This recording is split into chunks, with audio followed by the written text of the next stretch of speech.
When I died, I didn't expect to wake up somewhere else. But when I opened my eyes, I was standing in a place that felt more real than anything I had ever known. The air itself seemed alive. It shimmered like liquid light. I didn't see clouds or streets of gold right away.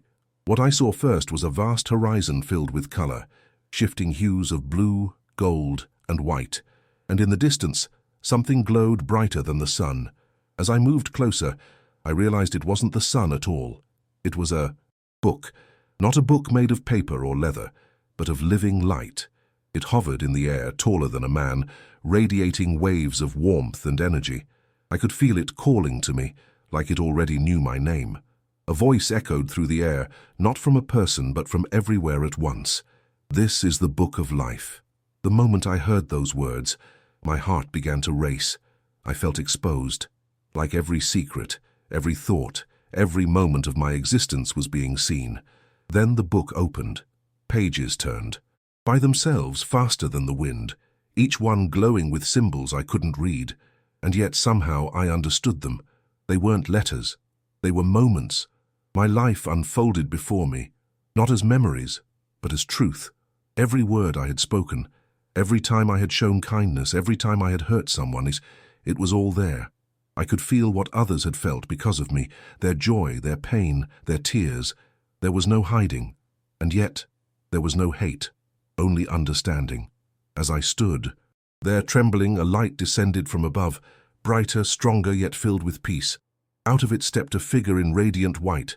His face was like the dawn, and when he spoke, it was both thunder and whisper. "Your name has been known since the beginning, but do you know mine?" I fell to my knees. I couldn't speak. He looked at me, through me, and I felt the weight of everything I had ever been. He showed me moments I had forgotten, when I had the chance to forgive, but chose anger. When I could have helped, but turned away. Each one cut through me like fire.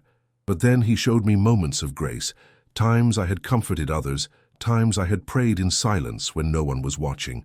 "These are the pages of your life," he said. "But there is one more chapter left to be written." Suddenly the book stopped turning. The final page was blank, glowing faintly. I didn't understand. He placed his hand upon the open book, and words began to appear, glowing lines of light that I couldn't read. Then he said something I will never forget.